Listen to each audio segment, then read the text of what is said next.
Middlesex were the visitors to the sun-drenched Spitfire ground. Stevie Eskenazi winning the toss and asking Kent to bat first. The first ball rather set the tone. Kent looking for 6 straight wins. Tawanda Mayeye off to the perfect start. He was dropped later that over and then made the most of that reprieve, launching a 6-over extra cover. And he got a little lucky here as well, as Holman running back couldn't quite gather it in. And then it was Daniel Bell-Drummond's turn to pepper the fence.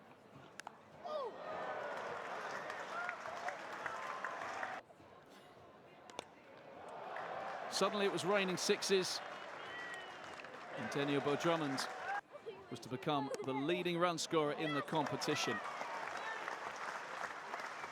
Tawanda Mayeye brought up a brilliant 50 off just 29 balls. No sooner had he done that, Josh Dequez picked him up.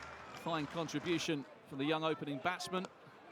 Daniel Bell-Drummond went even better, moving to 100. His second in his blast career. He eventually fell to a great catch from Jack Davis off the bowling of Max Harris for 111. Just 58 balls, 12 fours, 4 sixes. Joe Denley was caught by Martin Anderson off Ryan Higgins for 30. And that brought Jordan Cox to the crease. And he cleared the ropes, as did Sam Billings, who contributed a fine little gem of a knot, 23 off 7 balls, as Kent posted a whopping 228 for 3. And Daniel Bell-Drummond, well, you couldn't keep him out of the game. Joe Cracknell picked him out. George Linder had his first wicket.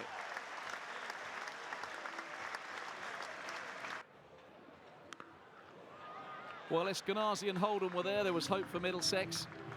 The Middlesex skipper popped that one over the rope.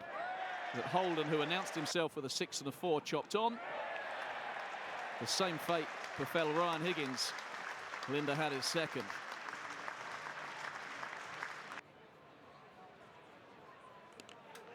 And John Simpson picked out Joey Everson. Linder had a third, and Middlesex were falling in a bit of a heap. Eskenazi tried something extravagant. Grant Stewart intercepted. The skipper was on his way for 32. Everson returned career best figures of 3 for 25 from his 4. And then there was the unlikeliest of hat-tricks from Grant Stewart. That was the end of Holman for 48. This the end of Dequez for 28. 2 from 2 became 3 from 3 when Harris was caught by Jordan Cox. Stewart had his hat-trick. Look in the book, he'll say. In years to come, they won't know they were all called on the fence. That was the final wicket. Toby Greatwood